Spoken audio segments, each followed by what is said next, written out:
Jamie on the mic, got the stats so tight. Jonathan's fire bringing heat tonight. Justin with the plays, got the game on lock. Jacob's got the style, we're ready to rock. Brothers united, talking all the sports, laughing, debating. We bring the reports from the field to the court. We calling the spree, four voices, brothers, and let's take pure comedy. What's up, everybody? Welcome to another episode of the 4J Show, where we're four brothers, four voices, just in the comedy. Obviously, we got another brother missing this week. He is traveling for work as of right now, and apologize for being missed last week. But I had a brand new baby, and had to take care of some business. So, I'm Jamie. I'm the oldest brother here, and I'll let the other two introduce themselves. What up? I'm Justin. If you see me looking off, I'm watching the end of the Eagles versus the Cowboys game. We're going to talk about it when we get to the NFL section, but we're going to see how this game plays out to see how my attitude goes.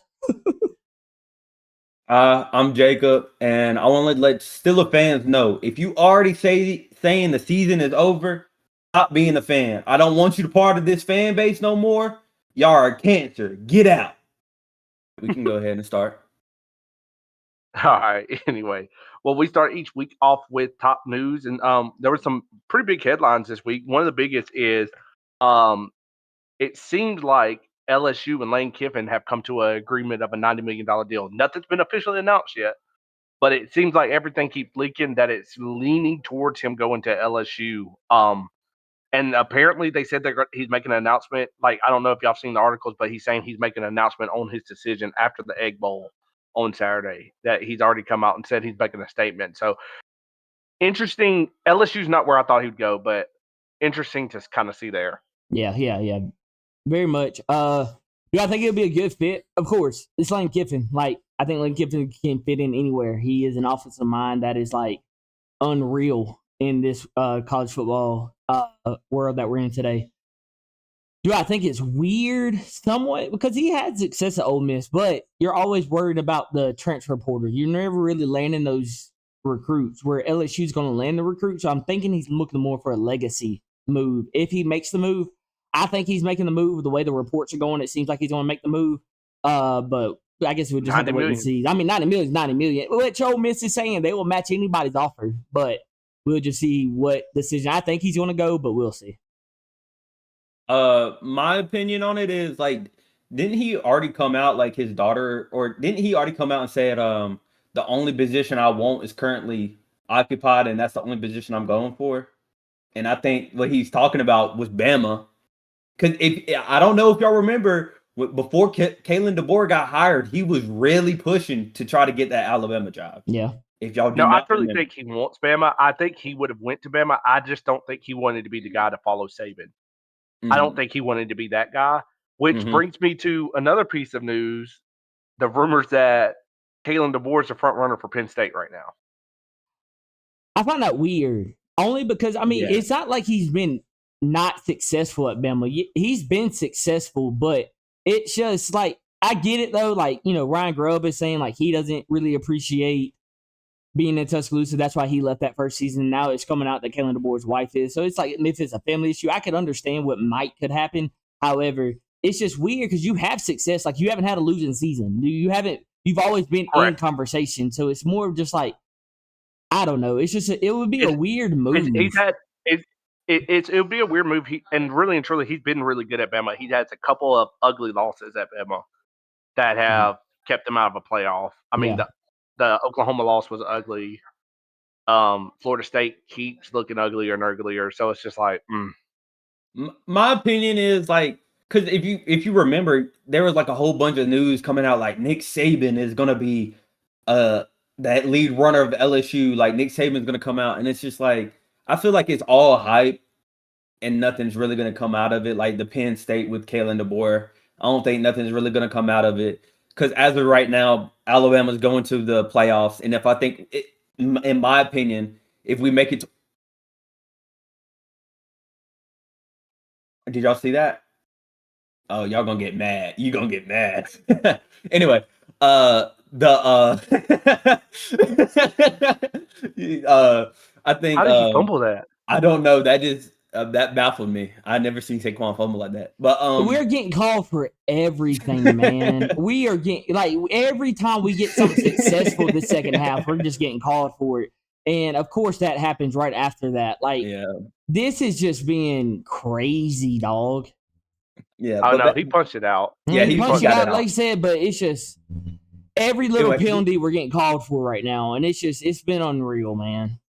to get back on track, I just think, you know, I don't know. Until I actually see some actual them come out and say something, I won't believe it because I heard Nick Saban is going to be the head coach, and Nick Saban is not coming out of retirement. I'm sorry. Well, they came Mhm. after Nick Saban, and Nick Saban coached there before, so they did come after Nick Saban. But no, I agree with you. It's kind of there's a lot of he said, she said, they said, she said, all that kind of stuff, but nobody's out officially. So I'm kind of ready for the official stuff. But with that being said, especially a guy like Lane Kiffin. So Ole Miss, essentially, they're not playing for an SEC championship. The way they're positioned in the playoff rankings right now, it looks like they're locked in, barring a absolute crazy game, Egg Bowl. Looks like they're going to a college football playoff this year. Making him make a decision this early and not call it to college football playoff, to me, is kind of messed up in a certain sense. Like, I get it because of the transfer portal. You kind of need to announce somebody early. But it's like, I hate feeling like they're giving up, or he's low-key going to have to give up on the season to take a new job. Yeah. And that's What- what I think. Because the rule also is, like, I understand Yeah. they're going to announce it after the Egg Bowl, but the rule also is like, if you miss a head coach or, which I wonder, like, if I'm LSU, I wouldn't want him to keep coaching Ole Miss. Like, if I'm just being real. So if where that rule is where if you lose either a coach or a player that is significant, which Lane Kiffin, obviously not just being head coach, but also being OC, very significant, is kind of weird to me. That I know, like, hell, that ain't gonna be a flag.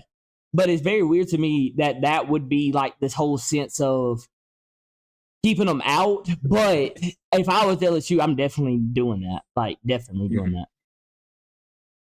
Yeah, But- you want him on campus recruiting. Yeah. Then I got a question though. If he does do that, he says he has to go to LSU, right? Mm-hmm. Do they kick Ole Miss out? But see, that's the thing. I I don't know. think so. But they potentially could start thinking about that because you'd have to Yeah. consider it because they're a totally different team now. Yeah. So do You you lost say, your hey, OC. we're going to bump them for another 2-loss team? Yeah. Yep. And that's what I'm saying. You lost your OC and head coach. So, Yeah. I mean, they Interesting. kicked Florida State out for losing for their starting less, quarterback. you know. Yeah. Yeah. So, but anyway, It's a moving forward on. Some news that I don't like to be talking about because I am a graduate of UAB, but it was all over the headlines if you were looking Saturday morning, where we had players stab 2 other players. What happened was they fought the day before at practice, and he took it personal and decided to bring a knife up to the campus and stab them. Good news is the people that were stabbed were taken to the hospital. They received care, and they are totally fine. They're going to make a full recovery there. So, like, I'm super glad to see that. He has been charged. He's been charged with aggravated assault and attempted murder. So it's just kind of crazy to hear, and something that I absolutely hate when it comes to it being my school for sure. Yeah. Yeah, It's that is. Go ahead, Jacob. Go ahead. I was gonna say that is crazy to hear, but it is also. They're also really lucky. They attend UAB and they are like one of the best hospitals in the nation. Oh yeah, because they said the injuries weren't severe, but like again, If something was severe, they're in the best hospital they could be they're in. 5 minutes away. Literally, Yeah. the football facility is 5-10 minutes away. And I mean, not even 5 minutes away. If you take a golf cart and shut all traffic down, which they would do, they'd be at the ER in a couple blocks. So it is the best place. I just hate that it's happened, and I think that permanently ends the run. I didn't think he was going to get the job, but the interim head coach, even though this really isn't on him, and I don't want this to sound like it's attacking his character, but like when you're the interim head coach and you have a player get stabbed on your watch, like I think you just lost your chance at getting that head coach job. I just think that kind of put the foot in it. But anyway, speaking of wild things and things that happened off the field, and I know we talked about it last week with the police officer bumping into the wide receiver for South Carolina last week. Mhm. And Johnny Manziel had some comments to say about it. And I just want to know, one, did y'all hear those comments? And two, kind of what were your thoughts on his comments about it? I just don't understand I just don't understand where he. Oh my god, dude! They got it too. They got it too. Oh no. Oh no. Anyway, But back to it is him. His comments were kind of just off-putting. Honestly, it's just like what you think of the moment, man. Like I get your Texas A&M, like that's your school, that's where you created your little legacy at, and you feel some type of way. But Texas A&M is your school. Like I get that, I get it. But like, let's be real. Come on, man. You just got to understand the situation. Like that cop was out of position. It is nothing about your tunnel, you're this, you're that. The cop was out of pocket for what he did. So I just don't understand his whole take on it. Can y'all catch me up today? I didn't hear his take on it. Basically saying like that was their tunnel and that the player shouldn't have been in the tunnel. I can't tell you verbatim. Like I remember him saying it, but like it's definitely like just one of those. It's just an off-putting comment. Let's like understand the situation. He was also injured. Like he wasn't. He didn't run up there to celebrate. He ran up there because he hurt his. Yeah. It looked like he hurt his hamstring, and he was just running it out. This game, man. I mean, and so I wasn't. So I get him saying like it's our stadium and stuff like that. The part that I hated, and we're from the South, so we've heard it before, and it grinds my gears to this day. Is and it was a little. The way I would say it was a little. I don't know how to properly say it, but him calling him a boy. Oh boy, get out of here, boy! Like you don't do that. Yeah, Like that's where motivated. I get kind of playing at it. Like oh, this is that, and I'm like yeah, I get you playing at it because you're a Texas A&M fan. Like I get it. Like we built this, all this kind of stuff, but calling him a boy is where it kind of I didn't like that part of the comment just because of where we live and How that is and I'm trying to used. pull it up, but I didn't like that part about it. But anyway, we can move on. And last big news we got, kind of off football topic, but Chris Paul announced his retirement. And you talk about a guy that we've literally grew up with. Like he's been in the league. What he was drafted 2003, 2004, something like that. Yeah, he's been in the league my whole life, basically. Your whole life. And so I remember the Clippers, the Lob City. He was part of that. Mm-hmm. So. Yeah, he'll go down. He'll go down as one of the better point guards for sure. A guy who's been successful in a lot of different places, and he was a fun guy to watch. But let's jump into our college football talk. One quick thing I want to say because it just came up. I don't know if you saw it. A Georgia offensive lineman, a backup, he's a redshirt freshman, got charged with 3 felonies and multiple misdemeanors. It looked like he was running from the police and evading the cops. And Georgia got to do something. Georgia has to do something. They got to do something. It's what's killing me because and 2 of the charges is child endangerment, I think. But like you keep seeing stuff like this happening. I mean, you look at the UAB guy too and stuff like that. These guys, like, they don't even have the excuse of not making money no more. Like they making money. So it's like, what are you doing? You saw Auburn earlier this year had the big drug bust on their team and stuff, and it's like it used to be, hey, they need to make money. They're making money on the side, stupid stuff. But when you're at a school like Georgia, I don't care if you're a low-level player. You're making decent. Getting a check each month. So it's like, what are we talking about? Like, why are we still doing this stuff, man? Like, why are we still doing this? It doesn't make no sense. But anyway, all right, let's hop into the college football talk. And one thing that we got to talk about is Georgia Tech.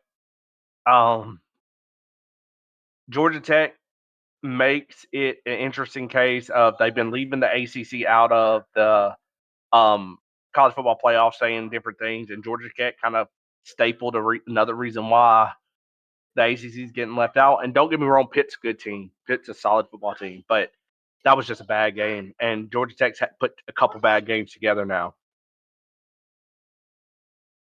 Yeah, it's just one of those weird things. Pitt said it. I mean, they literally said it last week, like what they were going to do. And heck no, that's our ball. Heck no. They said what they were going to do last week. They said it. They said they just had to win out. They didn't care about anything else but winning out.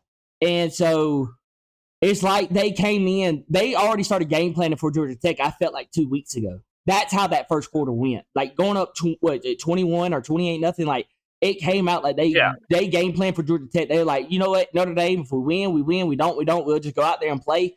I were more worried about this ACC championship game, trying to get into it, trying to get that bid into the national championships. And that's what it came off as. Like, I mean, they just punched Georgia Tech in the mouth. Georgia Tech had their chances. I think it was 28-14 going into the.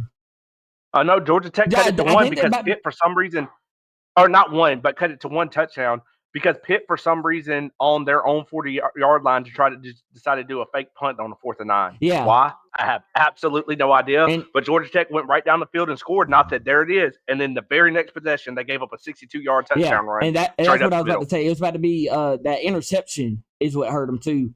It's just like I think Pitt just came in ready. They punched them in the mouth early and was able to hold it off.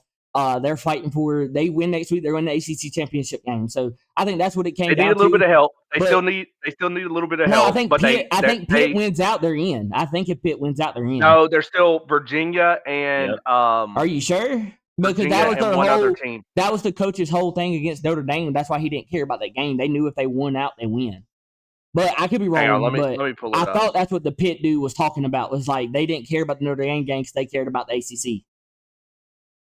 No, he did. So they still need a little bit of help because no, you might be right. I was about to say I thought Virginia and SMU still had to lose. No, I think they're all waiting on Pitt to lose. I think Pitt controls their destiny now. They just had to beat Georgia Tech.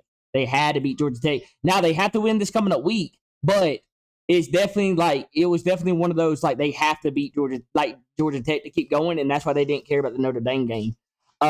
So Georgia Tech, I mean, you got to win next week. I think that's the only way you get in. You have to beat Georgia. I don't know if you beat Georgia, but you have to beat Georgia to get in. Jacob. Yeah, I agree. My thing is the ACC just doesn't want to win. No. They don't want to win at all. And I feel like this sums up the ACC. Like, you think Georgia Tech is the best team? I'm reading it now. Sorry to interrupt you because I wanted to confirm, and I was right. The Pitt will get in. They have to win again, and then either Virginia or SMU has to lose for Pitt to make it now. Okay, gotcha. Because I know if Georgia Tech won last night, they would have been automatically in, but they squandered their chances. Which Pitt plays Miami this week, so yeah. That's a tough. Yeah, and Miami can't lose, so they're going to come out and ready to play. Miami can't lose. That's what you're talking about. Two teams that can't lose, and you want to talk about a doomsday scenario. If Pitt beats Miami and one of the other two teams lose, Pitt is not ranked. Yeah. So the reason they call it a doomsday scenario, James Madison is ranked, right? Yes, I believe so. Tulane is ranked. Yep. If Pitt wins the ACC championship, technically the ACC champion could potentially not be in the college football playoffs. That's crazy. Because the way the college football playoff is said, it's the top 5 ranked conference champions. Pitt wouldn't be ranked. Tulane and James Madison would be ranked ahead of them. You would have a Conference USA and an American in for your 5 conference champion, and they're left out. Do you rank Pitt now that they beat Georgia Tech? But they would still be ranked behind them. Oh, yeah, they still would be ranked. Then at that point, do you let Miami in? But then, if you can't let Miami in, you can't let Notre Dame in. No, but with this argument, Pitt would have to beat Miami. They play this week. Pitt would have to beat Miami. Okay. So, then all of this means nothing. Yeah, it's going to be interesting. It's going to be interesting this week. There's a lot of implications this week. But speaking of implications in different games, the Oregon game this week. Oregon played a ranked team. They're going to boast about it. They played a ranked team. They did look good. I'm not going to say they didn't look good. Like, Oregon did look good. They looked like a good football team against them. But it's still – I still question the quality of team they played. Yeah, but I know that at this point, because Dan Lennon coming out saying what he said about the SEC, look who they're playing versus who we playing. It's just this argument is so old. And the playoff committee is not going to hold anybody to a true standard. Because if we're being real, Notre Dame has a win over USC. I mean, that's their big win. And there's nobody else that is like a huge win for them. And so this whole like sitting there worrying about schedules, worrying about strength of record, it don't matter. Like Ohio, the Big Ten has it figured out where the SEC doesn't. Just don't play each other. I mean, that's what they do. Like Ohio State not playing Penn State, Ohio State not playing Oregon, Ohio State didn't play Indiana. Like they didn't. Nobody played anybody this year. So it's like you survive Texas and you survive Michigan and you're in. And you just got to win one of the two. You don't have to win both. You just got to win one of the two and you're in. So that's my biggest complaint with the Big Ten. It's like you're not even playing people in your own conference. I get the whole. Everybody understands the non-conference games, but it's what the you conference don't understand games. is the SEC has even our mid-rank opponents, like the mid-tier of the SEC. I feel, me personally, if they were in the Big Ten, they will be considered a top team.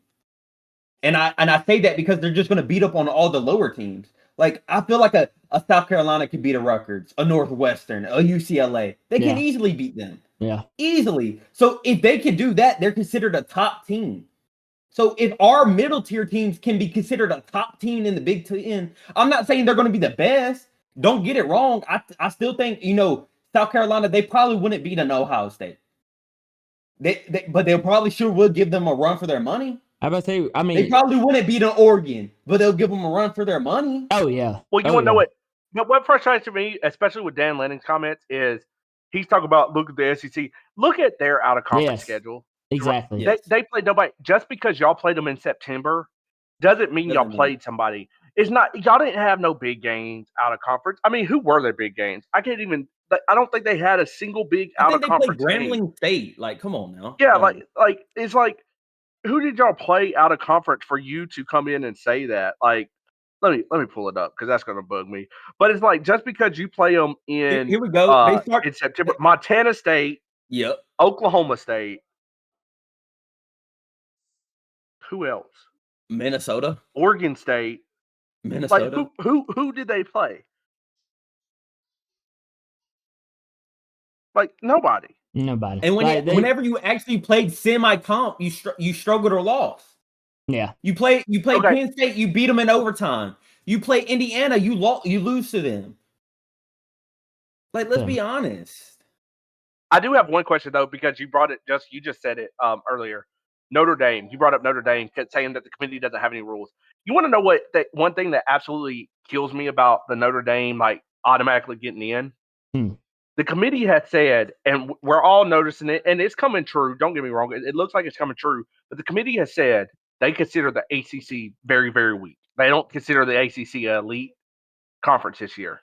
Notre Dame plays 6 ACC teams, lost to one of them, but they're saying, "Oh, look how they're playing." You're saying the ACC is so weak that they don't even deserve to be their high ranked. I mean, Georgia Tech had one loss and wasn't even in the top 12. You're saying the ACC is that weak.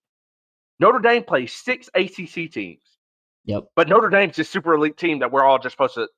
Oh man, and they lost to one of the said ACC teams. Yep. It doesn't make sense to me. It doesn't make sense to me. But kind of rolling into some of the talk we were just talking about too. Justin, you had a stat you had looked up about Ohio State because we were just talking about Big Ten. Ohio State and Archie Manning, or is that Jacob that you had? No, it was me. Yeah, it was Ohio State's Julian Sain and Arch Manning's. If you look at their pass yards and touchdowns, they're the exact same. Like there's no difference in touchdowns, and there's like a couple yards difference in passing yards. Now where Julian Sain has Arch Manning is the whole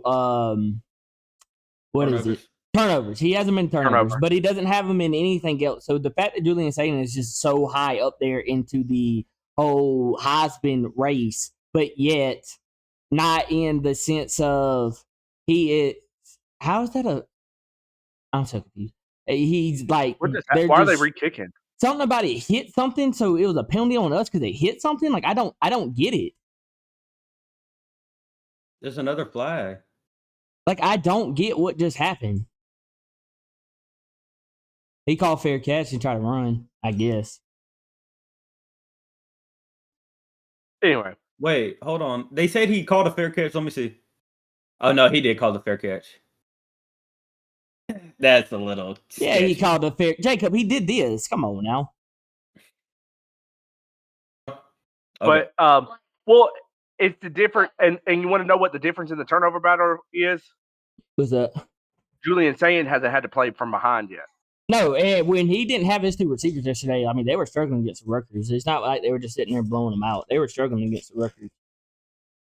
I'm sorry, I'm just looking for a Yeah, pen so- right now. Ooh. I hate watching your face.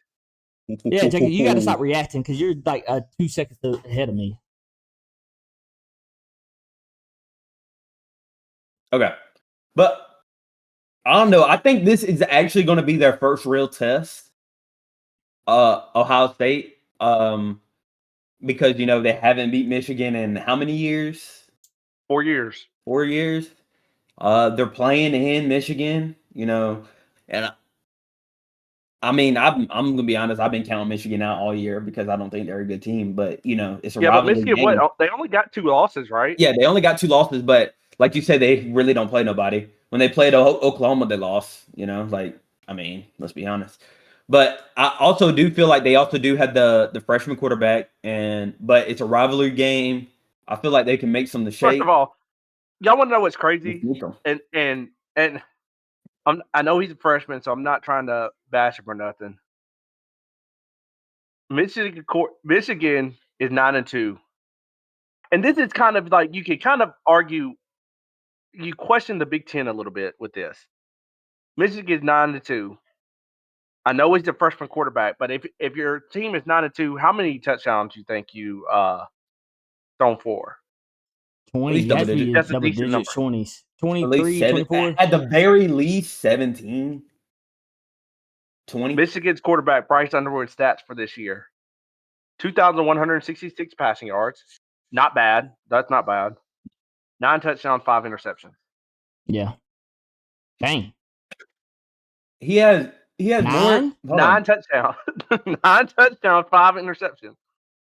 9 He the has- whole season? He has over 9 half touchdowns. That's his season stat. turnovers than touchdowns.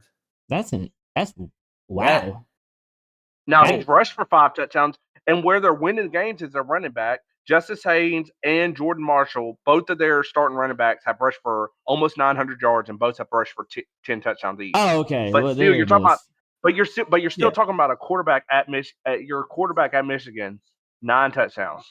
I mean, it's a lot of. I mean, that's such a small amount. That's a shockingly small amount of touchdown. But if both of your That running means backs you have don't trust 20, your quarterback. well, no, at I all. think they just trust their run game right now. It's like they're not putting their freshman QB Don't into put a your quarterback in situation. a Yeah, situation. so I'm just gonna hand it to 2 stud running backs who both have 10. That's 20 touchdowns apiece. I mean, not a piece, but together. So I can see where that makes more sense if they got that many touchdowns. Because. But it's But just still 9 crazy is kind of weird for an 8-2 today's team. game. 9-2. In Yeah. today's game, for your quarterback to only have 9 touchdowns and you're a 9-2 team, Yeah. doesn't seem right. Like that seems No. absolutely wrong. They in field goal range already, ain't they? Yeah. Yep. He missed the 51-yarder though earlier. He did yank one earlier. Look, I'm not trusting Brandon Arbor to keep yanking them. Who's Okay, calling but, timeouts? Are we calling timeouts? Why are we calling timeouts? Can we go back to Trying home to for give just y'all 1 time to- second? I got to get something on my chest. We got to go back home. 1 second. To Bama. What's up? So we got that, Talty. Dave. Talty got to go. Yeah. He has to go. Y'all see the fans booing him? Booing on a He PAT is deserves kind of it. wild. He deserves it. He laughed at him too. Yeah. Which is weird. That's a He weird response laughed? from you.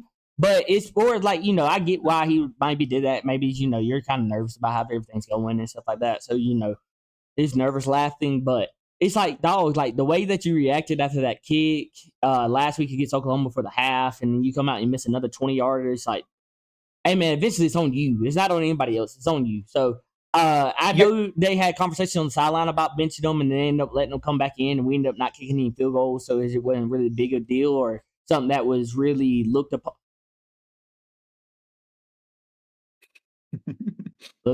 but that's game. So, That's game. Anyway, back to bro. You almost should have let him score there. Yeah, I would have let him score. But my thing is, at some point, we know he struggles whenever he has to go to a hash. If he goes to the right hash, he has missed it consistently. He at least missed 3 times from the right hash every time. So my Well, thing is, you know what I why wish not though? even try the backup in that Well, no, game? that's what I was about to say. I wish low-key going into this game would have been like, hey, Talty, we're still going to consider you our starting kicker, but we kind of want to see the freshman kick.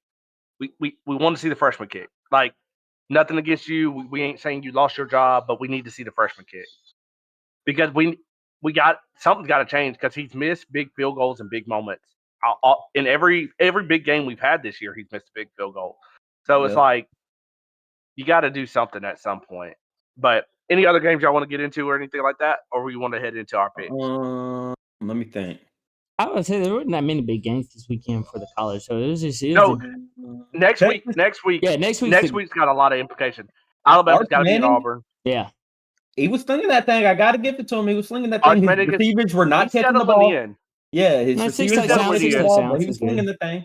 He was slinging that thing. I got to He's give settling props in. for props to do. It's just I think the issue is he's settling in and starting to look like the player that you've been talking about, but it's just crazy that it took you this long into the season, and you're a junior, so it shouldn't have taken this long into the season when you're a junior to settle in. See, I wouldn't say that because I have the opinion of he was never that guy that they were talking about. You know, he was never that guy. He played what 6A? No, not 6A, like 3A high school football. Like the dudes he was playing against, if you go watch the tape, I'm sorry, they look like a middle school Yes, he team. played football in Texas, but it was not the Yeah, Texas you were thinking of. no, it's not the Texas you think of. It's not the 5-star on every single team. You know, so I think he finally is, and I still don't think he's that guy, but I think he's becoming more of a Ewers. I feel like he's becoming more of a Ewers. Like he's a guy that can get it done when you need it to get done. In a sense, if you get what I'm saying. Yeah, for sure. But yeah, any other games y'all want to get into or anything like that? No, I don't think so. Okay, cool. All right, so let's get into our picks, and we do picks each week. And I forgot to update the graphic this week to let y'all know what's going on, so I do apologize about that. But we'll throw something in here Just give it for to the me. video. Huh? Nothing. All right, so we'll throw it in and we'll update the standings later on. But for our picks this week, we got the college game day pick. We got Ohio State versus Michigan. Honestly, I really think Ohio State can lose this game, but I just feel like 4 years in a row, going 5 years in a row would be crazy. So I'm gonna go Ohio State on this one. Yeah, I was the same way. I thought Ohio State probably could lose this game, but like you said, it's 5 years in a row, rivalry game. You just don't see it tending that way too much. So yeah, give me Ohio State. I think it's fear the thumb. I think they might go on 5. I really want to pick Michigan. I really do. But with that stat that you just gave me, 9 touchdowns, 5 interceptions, that's rough. And I think that I Ohio just don't see defense them can running stop the that ball. run. Yeah, and I think Yep. they can stop that run. So give me Ohio State.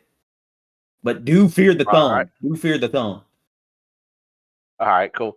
And then we got Pitt versus Miami, which we talked about this game already. Pitt's coming out there. They're playing for their lives right now. They're doing whatever they can to win the game. And they really are going to try to just absolutely shut it down. So with that being said, I think Miami is also trying to get into that college football playoff and sneak in there.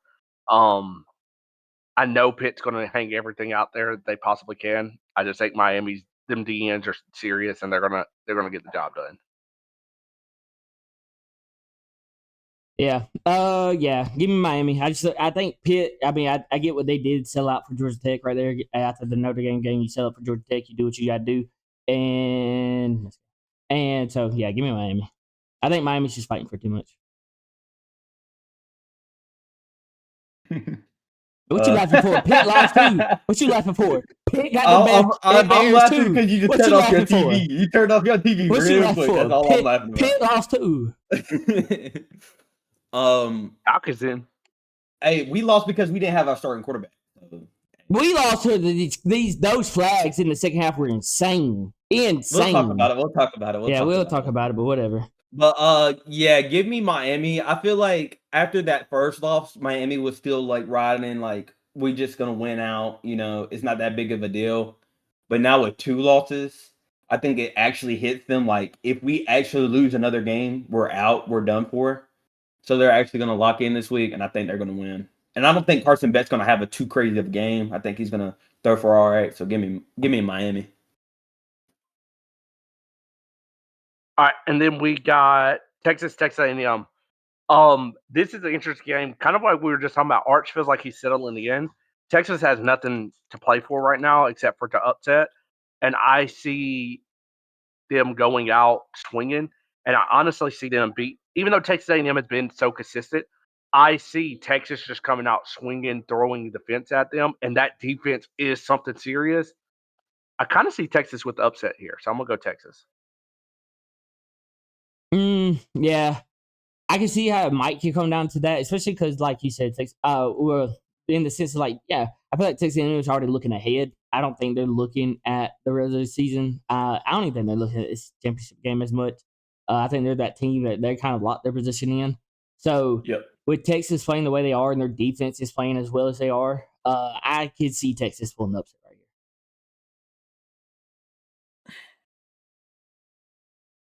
I see y'all's points. But the only reason I would have to disagree and go with Texas A&M, Arch is going to fold. He's going to fold. He's just shown it all year that he's going to fold, and that's what he's going to do. His defense is going to keep him in that game because clearly we saw when they played South Carolina. If that defense is playing in any type of way, the Texas A&M offense is going to struggle. But the issue is, can your defense play like that the entire game? And I don't think so. And and also Texas A&M's defense, they're not bad. They're not that bad either. They're going to get back there and sack them. So give me Texas A&M. Okay. Then we got Arizona State, kind of near and dear to y'all. Literally, I think the game's at Arizona State, which is 30-minute ride from y'all. I think it's in Arizona this year. I think it was there in Arizona State last year. If I'm not mistaken. I thought it was at y'all this year. But anyway, me personally, I think this is kind of a pretty easy pick. I'm going Arizona on this one. Arizona State. Sorry. Okay, I was about to say because I definitely was about to pick Arizona State. It is very strange with their team, with their quarterback sitting already. Like he already said he was going to transfer, so he go ahead and left the program.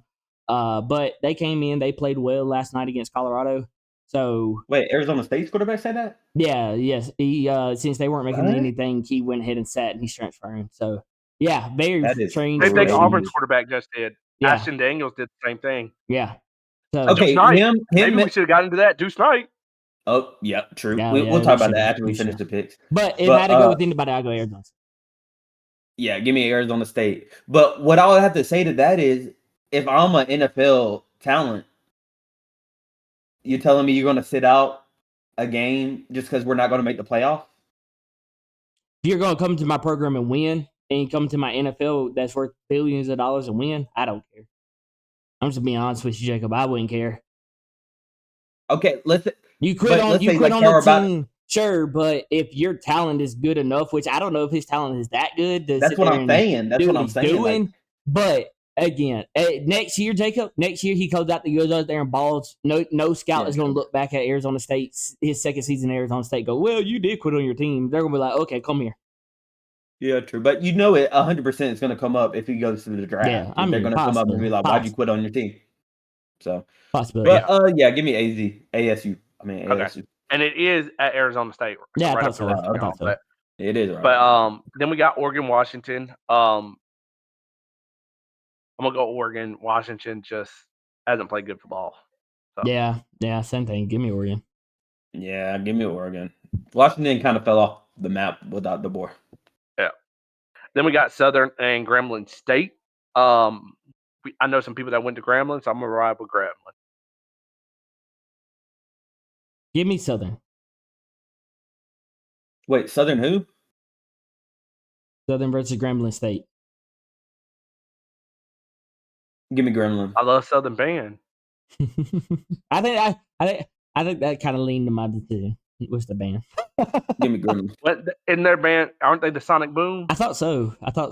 Like I thought there was one of those bands I really like to listen Don't to. they also when got did the HBCU dancers too? classics.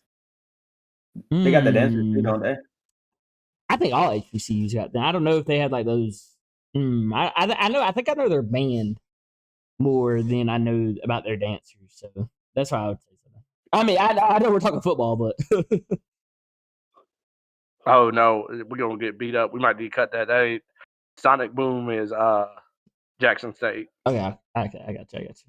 Or Yeah, let's not get beat up. yeah. Anyway, then we got our non-power 5 matchup. We got James Madison versus Coastal Carolina, which James Madison is one of those power 5 teams that could possibly get in there. I think they keep on rocking and rolling. I like James Madison a lot, so give me James Madison. Yeah, I think they just got too much rolling for them right now, so you can give me James Madison.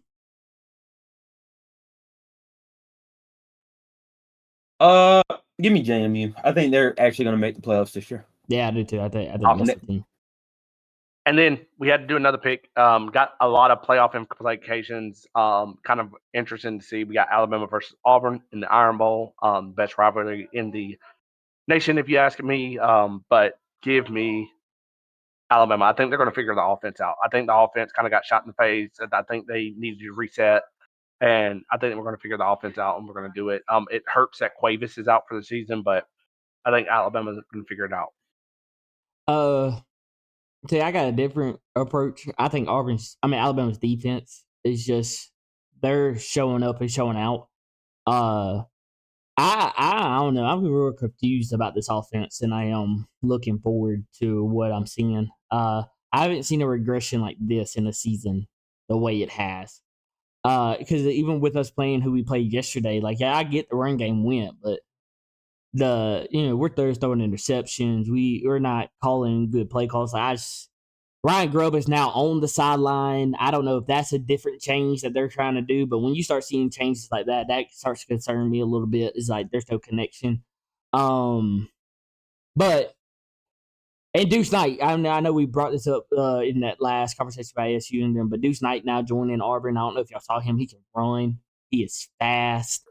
Of course, they changed to him the week before they play Bama, playing in Jordan-Hare at 6:30. But all that being said, I still think the boys pull it out. I think there's just too much on the line. I think they come ready to play. So give me Bama, but I think it's going to be the defense that wins this game. I don't think it's going to be the offense. You already know me. Give me Bama, but I would say it is our luck. It is Bama's luck that right when they're about to play them, they put in a running quarterback, which we all know is Bama's kryptonite. Yep. We never been able to stop a running quarterback. Yep. But I think our defense is going to step up. We're going to get some turnovers. I don't know. I feel like if we settle down and I feel like we're trying to do too much on offense. Mm-hmm. Like when we were at the beginning of the season, if you remember, we stopped trying to do too much and we settled down and we actually made plays. And I feel like we just need to do that. And if we do that, we'll be all right. So moving on to the NFL. So one thing you got to talk about, Jamar Chase's punishment. I mean, in the grand scheme of things, the suspension, everything. One, I mean, spitting on somebody is the most disrespectful thing you could do. Yep. So I agree with it. And honestly, even though the $500,000 miss from a game check is a lot, everybody knows that if me, you, Joe Blow down the street would have spit on somebody in public, we go into jail with misdemeanor. Yeah. So realistically, it's like, yeah, you missed 500,000, but then again, it's like we would all got arrested for what he did.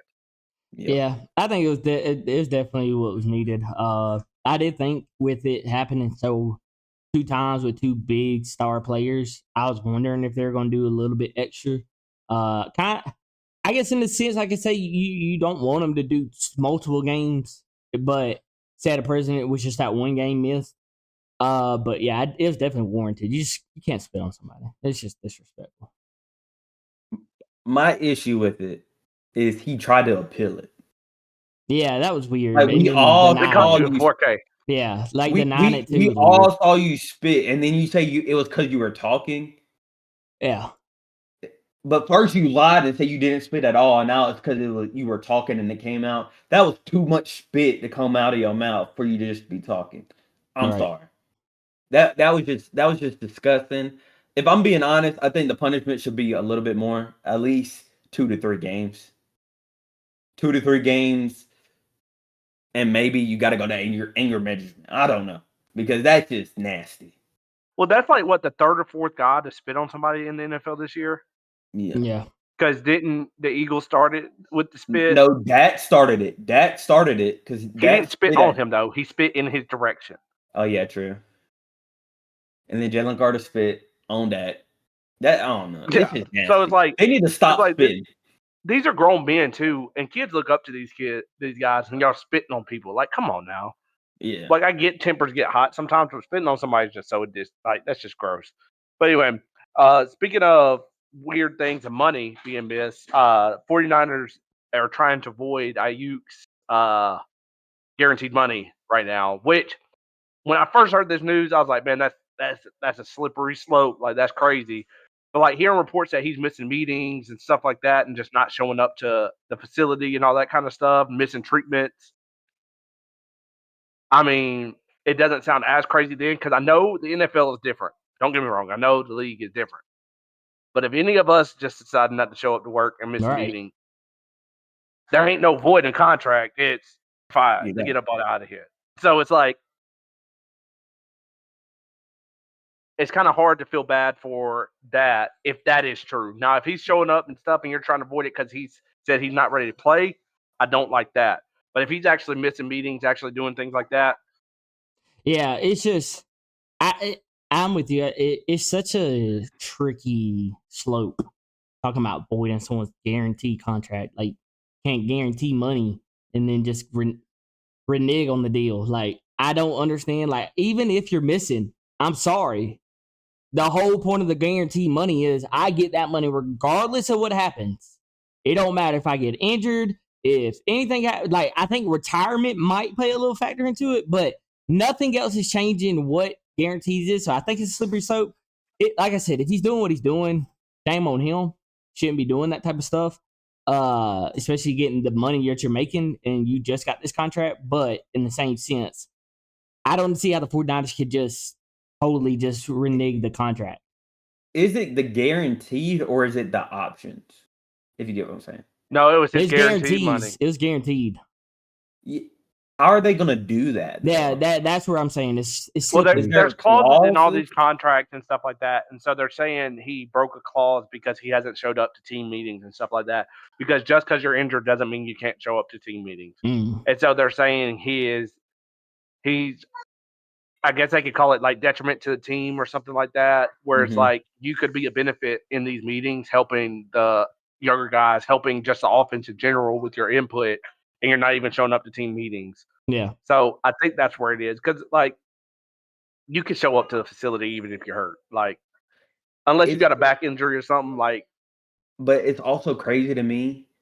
You sat there and pouted yeah. about getting that contract, and now you didn't even step up and do, like, from what it sounds like, this is all just coming from the team side. I haven't heard anything from Brandon Ayuk, like, saying anything. So, but you sat there and pouted, and now you're not doing anything. Like, come on, dog. Yeah.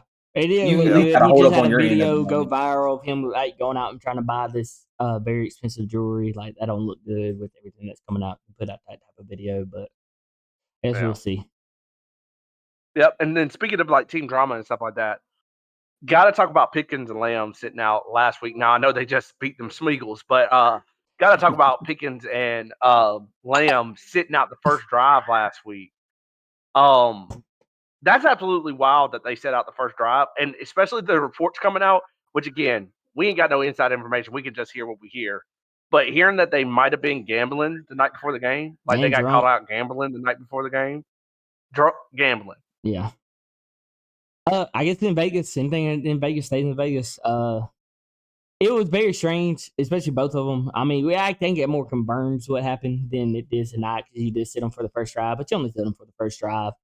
So it's like, yeah, I get it. You're the new head coach. You gotta set a precedent. You don't want anybody to sit there and take any type of leniency because if you show leniency to one, then other players are going to take the same thing. I think that's what causes a losing program. You got to hold everybody accountable, no matter their status in the team. But yeah, a very strange report. Very strange report. Yeah.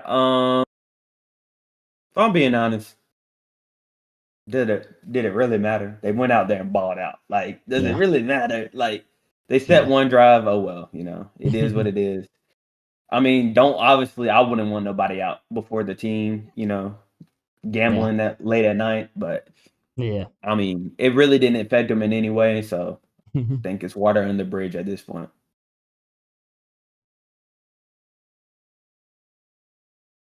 Well, yeah, it's just. And then speaking of the team that they just beat, what did y'all think about AJ's comments about Saquon?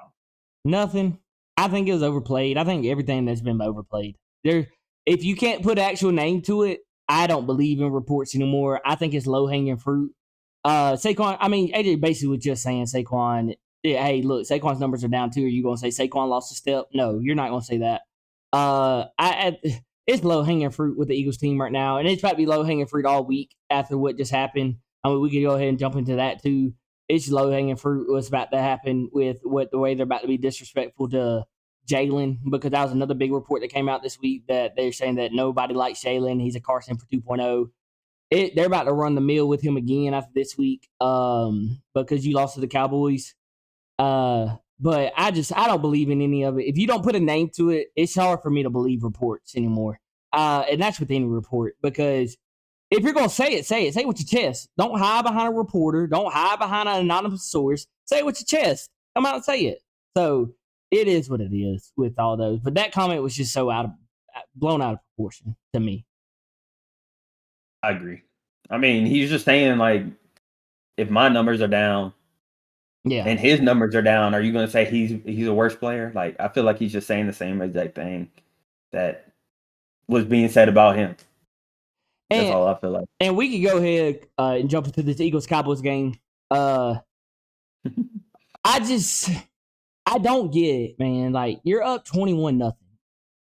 And me and Jacob were talking about it earlier in the day. He came over to watch it when we watched Steelers and stuff like that. And, like, the conservative play calling that happens after a team gets a lead makes no sense to me. We are dicing them up. AJ is having a game in the first quarter, 6 catches. I think it was like 6 catches, 80-something yards, a touchdown. We're dicing them up. Jalen is playing out of his mind. And then we just go to run on first down, hitch on second down, curl on third down. All right, we're done. Again. And then I might sound like a bitter fan, and you can call me bitter if you want to in the comments, but the pass interference calls right there in that second half was unreal. I've never seen a DB get pushed in the face and get called for DPI. I've never seen a receiver run a slant and get called for OPI. And the reason I'm saying that, those obviously the DPI, because the next play they score. In the OPI, we get down to second and second, and then we get a OPI on a slant. Like, literally, Devontae's not blocking. He's not doing anything. If anything, it should have been DPI again, if that's what the route you're going. And then you get called for that. And then you get called for a holding. Then we get called for a false start on the center, and the center don't move. Like, and it kills another drive. I mean, you get, I think it was 14 penalties. I mean, it was just unreal in that second half. But I don't get KP. I think KP has to go. Yeah, and that's our offensive coordinator, Kevin Patullo. Like, you're up 21-0, dog. Keep calling the same game plan. Don't change it up. Stop changing it. It's like we get a lead, and he's like, all right, we're going to do everything we can not to lose. And it don't help Saquon fumbles and that Xavier Gibson, even though they don't score, him fumbling, because who knows what happens if we get the ball right there. And yes, we get the stop, but who knows what happens. So it's like those things happen. I just know that the whole conversation this coming up week is about to be Jalen Hurts is not it. Jalen Hurts is this. Jalen Hurts is that. And this is just the one game where it's not on Jalen Hurts. This was on everybody but Jalen. Jalen came to play. Nobody. AJ came to play. Jalen came to play. And not saying the Kobe D came to play. And outside of that, nobody else did. Because Zach Bond drops an interception. That would have stopped them from getting to 14 points. Then we're getting called for every freaking penalty you can get called for. It made no sense. And so it's just unreal how that game went. No, really and truly, the biggest part about that game was the fumbles. The Saquon fumble led to a score, and then that punt.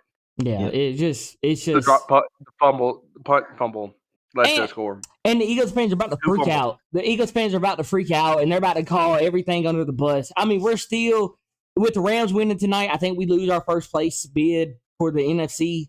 I think that's when they take it over. And if we would have won tonight and tomorrow, we would have won the NFC East.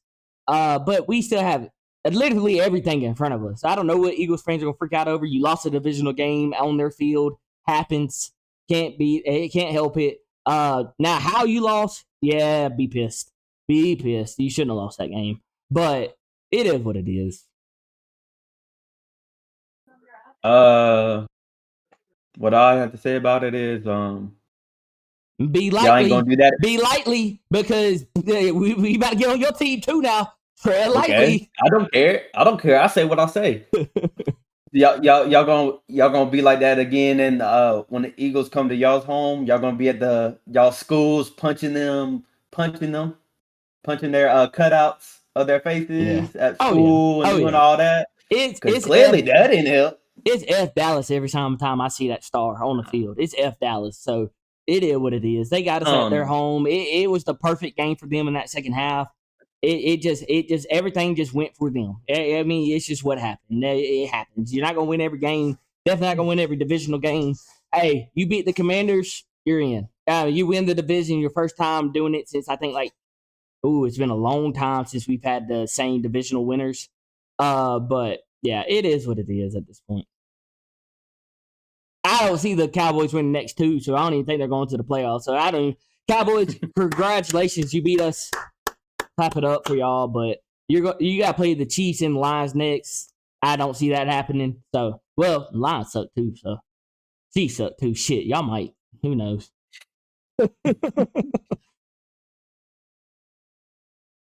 But hey, quick question because the Sunday night game's about to start. Yeah, would y'all put Devontae Adams in or Ibuka? Ooh, Ibuka is going to be their number one, where Devontae Adams just gets the catches in the end zone. So I would say Ibuka. I would think. Anyway, another NFL game we got to talk about a team that's supposed to be poised for kind of a playoff run and that sort of thing. Buffalo Bills, 8 sacks. Mm-hmm. 8 sacks. And don't get me wrong, I think Houston probably has the best defense in the NFL right now. Yep. Like what they're doing right now, if they had just a little bit of offense, a little bit more offense, we'd be talking about them like super elite. So I'm not taking away anything from Houston. That defense is stupid good, ridiculously good. But 8 sacks for a team that's supposed to be on a Super Bowl run, like that's all they've been talking about. Supposed to be on a Super Bowl run. 8 sacks is wild. And I'm not even going to blame the offensive line for all of them, because if you looked at a couple of them, Josh Allen should have just got rid of the play. Yes, he had to make a move to get out of the pocket, but you got out of the pocket, you did this. At some point, got to get rid of football. So I'm not going to blame them for all of them, but a good 5 of them were their fault. Easily a good 5 of them were their fault. Like, you can't do that. Like, there's a lot of things you can do in a game. You can't do that. Like, 8 sacks. Like, there's a few times he's running. Just let it go, dog. Like, fight for another down. Don't put your team in such a position where they're so far back that they don't even know what to do with themselves. Just give your team a chance. But at the same time, it's like, I don't know. I called it last week. I think the Bills are still frauds. That's just me personally. I don't think they have a team that can go to the Super Bowl, even with the Chiefs not really being all that great this year. Just don't think they have a team that can go to the Super Bowl. And this would be the year that you probably had. I think this was going to be Josh Allen's best year. You didn't answer on the offense during the offseason and during the trade deadline. You didn't answer it. You needed a receiver. If you're going to bench Keon Coleman, which that's a weird thing to me, I get, which I mean, if he's not showing up, he's not showing up. You got to do what you got to do. But that's your deep threat. That's your almost for sure hands. That is a reason that, an offense has to, or defense has to sit there. I mean, you don't have the game plan for Keon Coleman, but you got to know where he is on the field. He's that type of receiver. So that's where it gets to me is like, I don't understand Josh Allen. I don't understand how he never gets criticized for anything that he does. But yeah, I think the Bills are frauds. I think they won those few early games. And honestly, I think they're a first round exit. If you're asking me, I think this is the Pats division this year. They're playing very well. Drake May's playing very well. So yeah, that was just a weird game for Josh Allen. And I think with the Texans, hey, don't sleep on them, AFC. That defense is real. If CJ Stroud can just play like 60% of his rookie year, just 60. You ain't got to meet me the whole way. Just meet me 60. I think the Texans can make a deep run. They're like the Browns. They got an outstanding defense, but a trash offense. Which, did the Browns flip today? Who knows? That's a discussion. But now, I will say this about the Bills or about Josh Allen. I don't know how true this stat is, but from what I'm seeing is since 2020. I don't know how true this stat is. Let me think about that. I don't think that's true. But they say he might have 90 turnovers. He has to be up there. He has to be up there because last year he didn't turn it over a lot. This year he's already turning it over way more than he did last year. So I can see it. Well, I can see that because they consider him. He's one of those guys. Which it's funny how different people get labeled different things, but he's one of those guys that considered a gunslinger. So he's allowed to turn it over a little bit more. So I would believe that. Although 90 seems like a lot. Yeah, let me double check on this. Let me double check. Well, hang on. Wait, can somebody do quick math? So 2020, 10 interceptions. 15, that's 25. 14, that is 39. 18, that would be 57. Plus 6 would be 63. Plus 9 would be 74. So and that's just interceptions. He had he's got fumbles in there too, right? Yeah. So what would be? Let's see if I can pull up his rushing.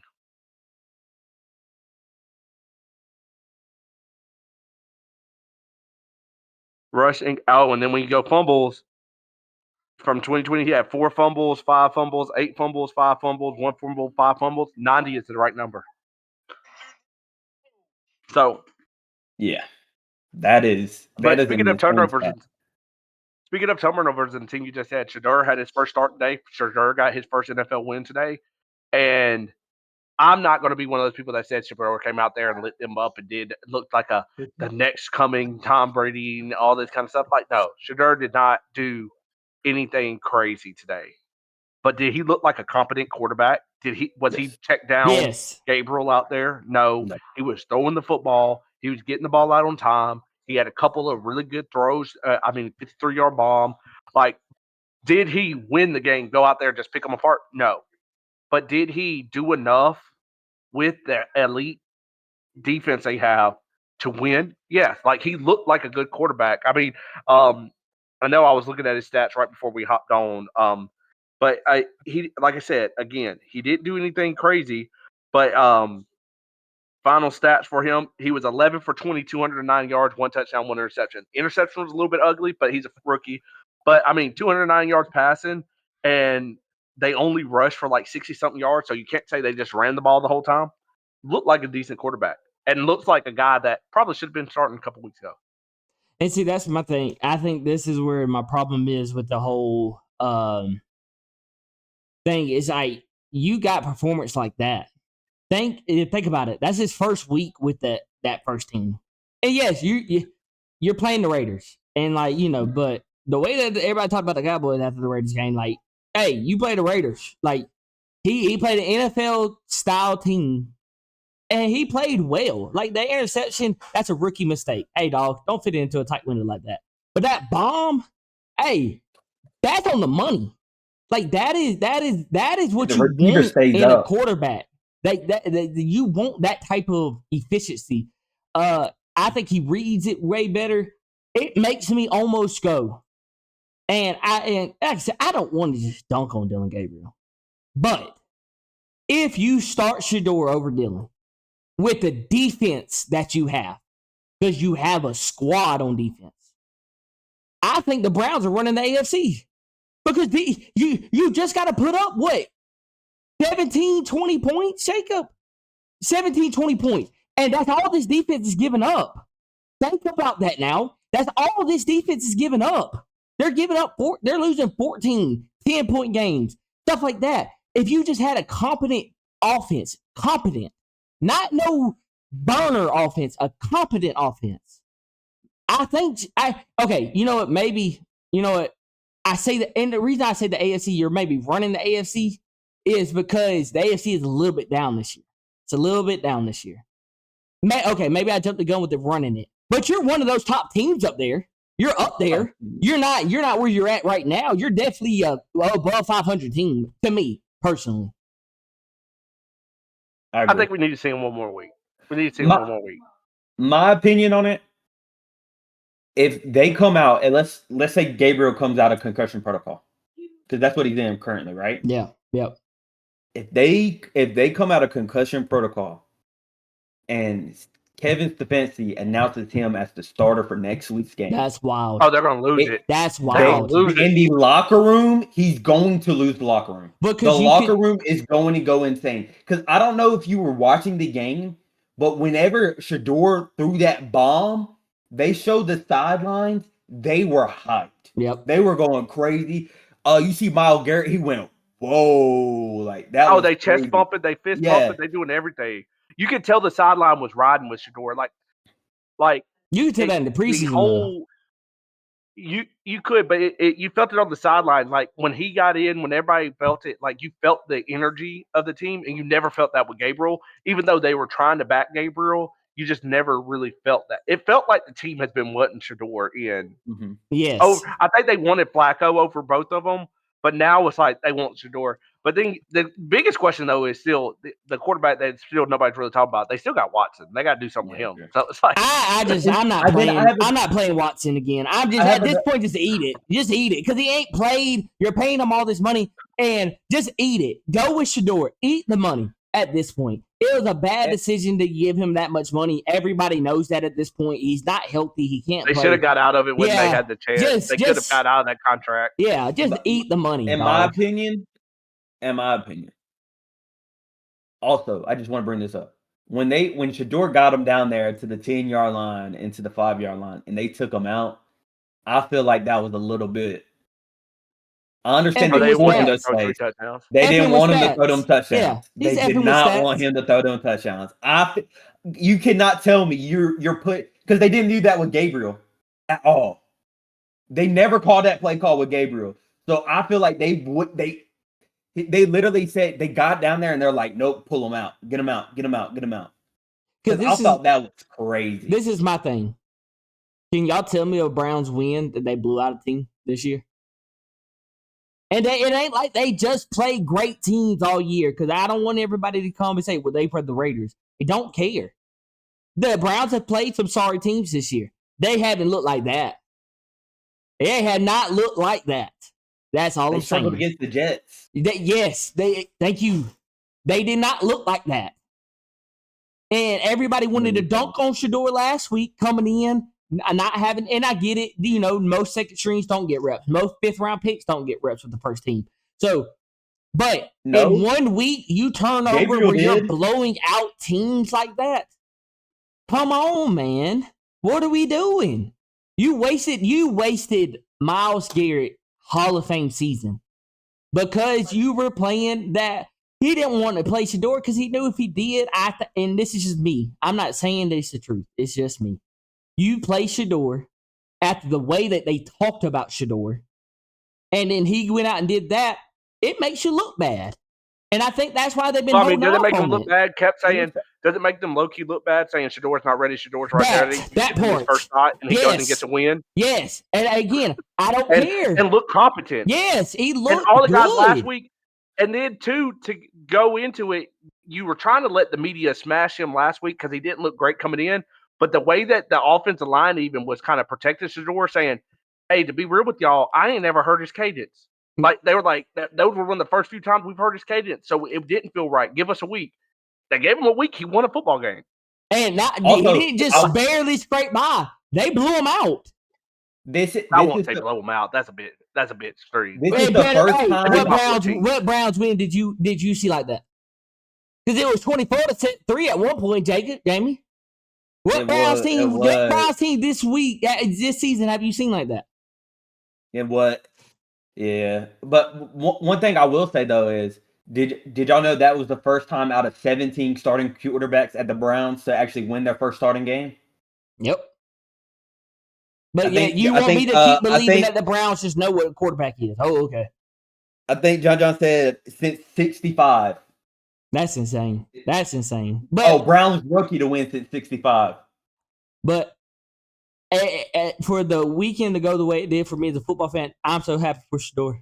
Like, that was the bright spot for the football season, for this weekend. Shedeur going out there, hey, everything's against you. There's so many people that wanted him to fail. I don't want to hear the whole thing that, look how many people wanted him to succeed. There was a lot more that wanted him to fail. Hey, brother, proud of you. I'm proud of you, brother. Go out there and do what you got to do. They told me to bust down my AP. Perfect timing. All right, anyway, let's go back to a conference game. Bro, my Steelers, I'm sorry. First off, I want to say this.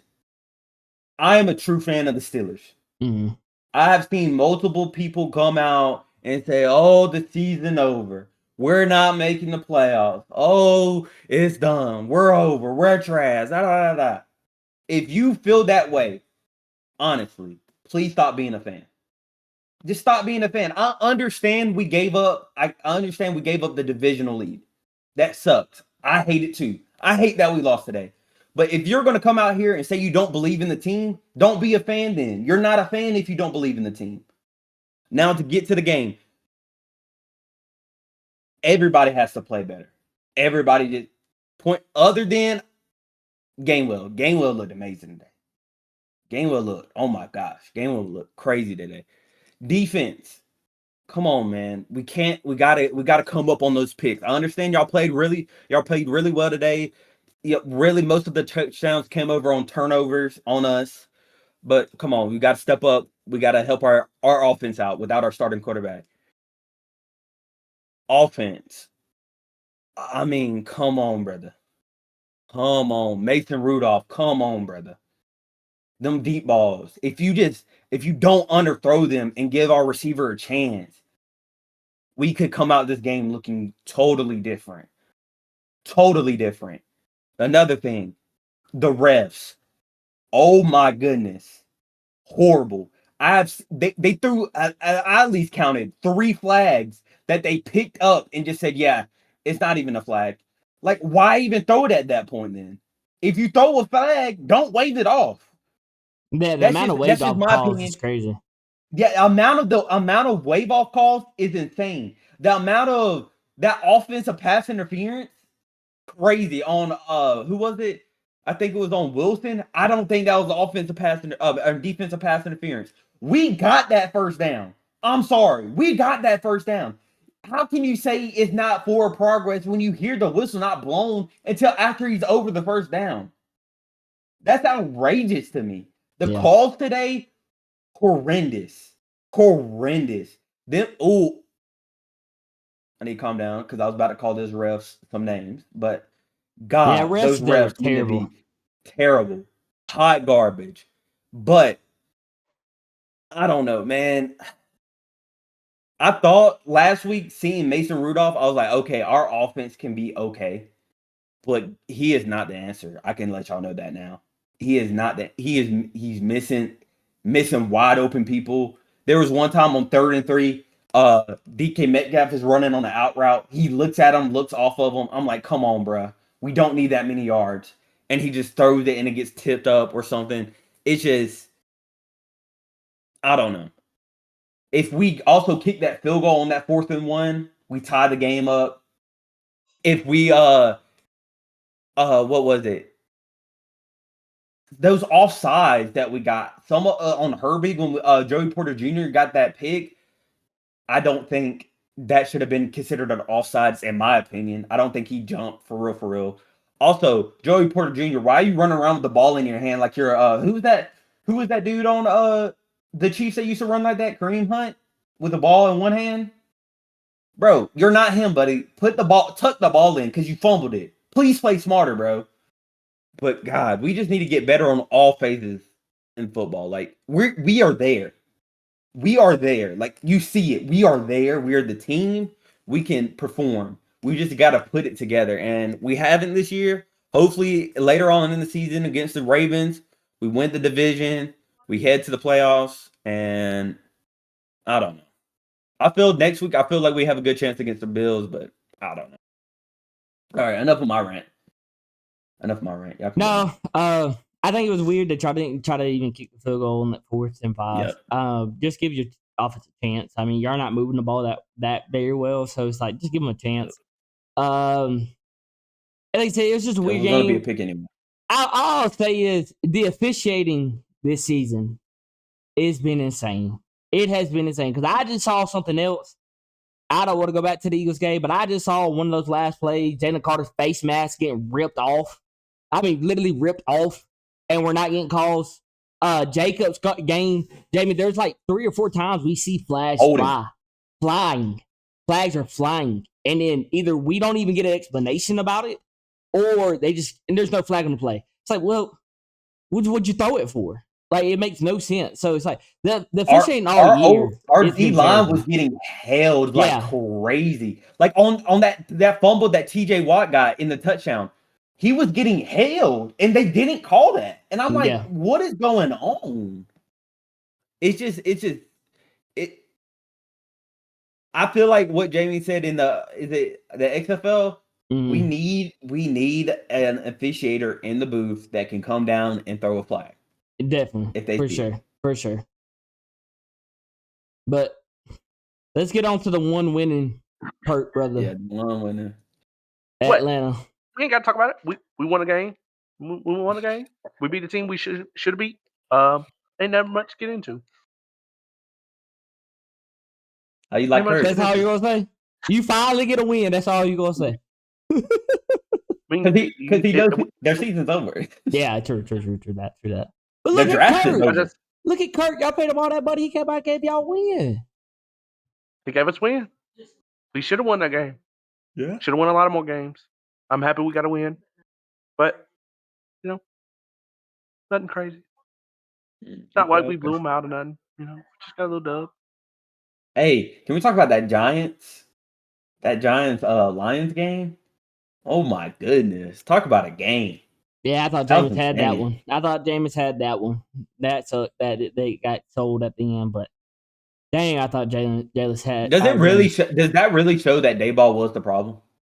I don't know if it shows that Dayball was the problem or if like the Giants are just so unlucky this year. I was telling my wife this last during that game. Next year Giants are going to be a problem. They're so young. They have everybody on a contract. And, it's big to lose Scatterboo. You lost Dart for 2 games. You lost Neighbors, who's one of the up-and-coming receivers in this league. You lost so much on the offensive side. It's just they're in every game. There's not been a game that they're not in. So the fact that they did that and doing the Giants are going to be scary next year. Just as an Eagles fan, too, that sucks this year. But, yeah, the Giants are going to be some studs next year. So, interesting game. For sure. Well, any other games y'all want to get into or anything like that? No. All right, awesome. Well, we will. Do y'all want to run through your picks? Or y'all just want to text our picks this week since Jonathan's not here? Oh, we can run through them and he can just send them in. Yeah, we can run through them. All right, cool. So, all right, cool. This week we got the Packers-Lions on Thursday night.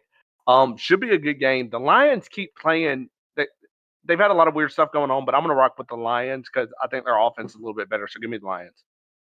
And I said Mm, Thursday afternoon. That is the Turkey Day game.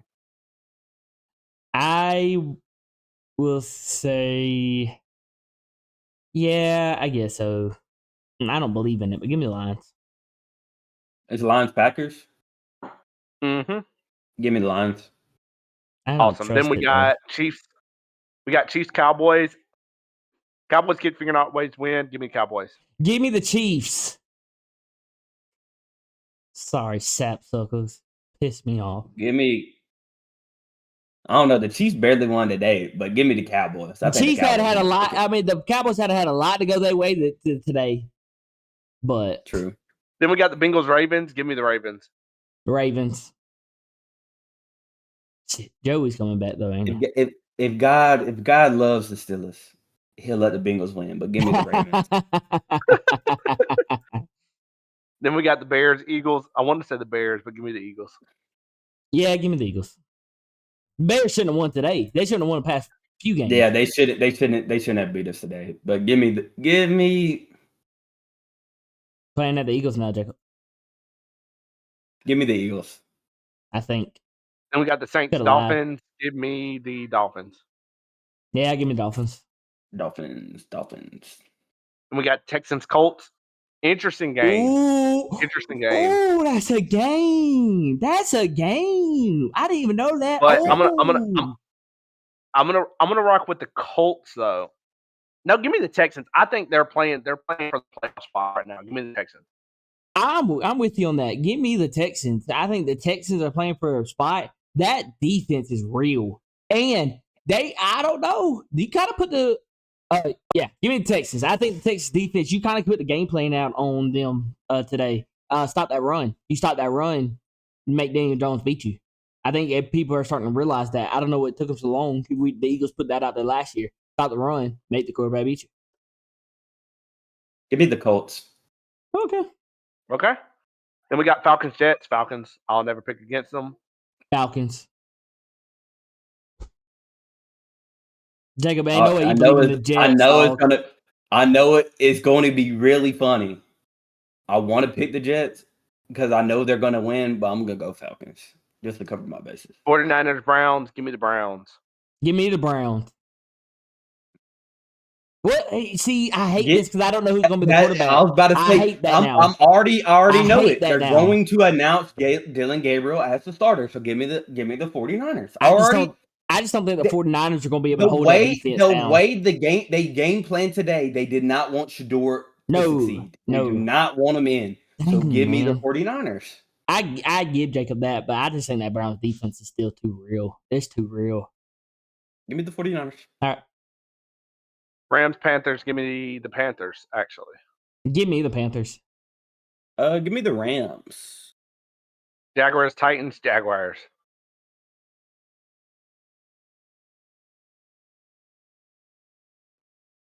Jags. Do it. Are you really thinking about this? Yes, Dude, I nah. was. I really was. I think Do the it. Titans. Do it. The Titans have been close in every game. They were close today. They've been close in every game. They are. Give me the Jags. Ah, man, I want to. Cards Bucks. Give me the Bucks. Yeah, give me the Bucks. Give me the Bucks. Vikings Seahawks. Give me the Seahawks. Yeah, give me Seahawks. It's JJ McCarthy's ass. Yeah, Seahawks. JJ. Oh my God. Yeah, he's terrible, dog. Steelers. Ooh. Give me the Steelers. Give me the Steelers. Give me the Steelers. Raiders Chargers. Give me the Chargers. Give me the Raiders. Wait, I thought you said Chargers were playing the. No. What? Never mind. Okay, yeah, give me the Chargers. Broncos Commanders. Give me the Broncos. Give me Broncos. Yeah, give me Broncos. Giants Patriots. Give me the Pats.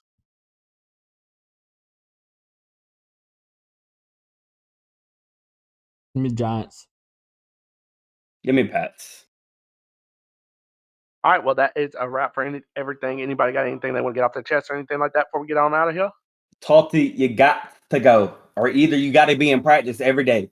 I don't want you no ping pong, no pool, no game. I don't even want you on your phone. Just be kicking balls every day, all day, 24/7. Kevin Patullo, I hope this was your last game. I really do. I hope this was your last game. I don't even put it on you, Kevin. I don't. I just don't like you. I don't like anything about you. I don't like the way you look, the way you talk, the way you give answers. I just don't like you. Saquon, I guess you just decided not to play football this year. Cool beans. Xavier Gibson, why are we catching the ball at the 5-yard line? You a sap Okay, sucker on the Jets. You a sap sucker here. So, kick rocks. Jalen, I ain't got no problem. I will be the Eagles fan. I ain't got no problem with you today, Jalen or AJ. I ain't got no problem with them two. Oh, I ain't got no problem with them to two. Saquon like that, but not AJ? What AJ do? What AJ do today? Oh, ball. I mean, okay. Saquon just fumbled the ball. That's the only thing he did. Saquon ain't Anything else he did, we're good. Saquon ain't did nothing all year. What are you talking about, Jacob? Bro, What has he done? That. What has he done? What's he done all year? I don't want to hear that. Like I mean, I said, your quarterback takes away all his touchdowns. Okay, don't do that. Don't do that. That's not on. Am I wrong? No, Jamie, am I wrong? KP am I wrong? That is play calling. That is play calling. Don't do that. And again, I don't want all his touchdowns. I don't want Saquon gone. I'm just talking about today. The only one I want gone today is KP. KP gotta go. Gotta go. You said this year he been a sorry sap sucker. No. Xavier Gibson has been a sorry sap sucker because he got cut from the Jets and then we pick him up for some unknown reason because all he does is fumble. I don't know why we decided because Jacob, that was your first game against the Jets. He's the one who fumbled. That's the one who fumbled today. The same team, different team, same product. You know what I'm saying? But anyway. All right, well, that's a wrap for the show. Appreciate y'all listening in. One thing about the Steelers, it's crazy to me that a ref is going to look at another player on another team and say another person flopped. That's, in my opinion, should not be allowed. I would say that as well. Way you look at another player and say he flopped, man. Anyway, appreciate y'all listening. Like, share, subscribe, and we are out. Deuces.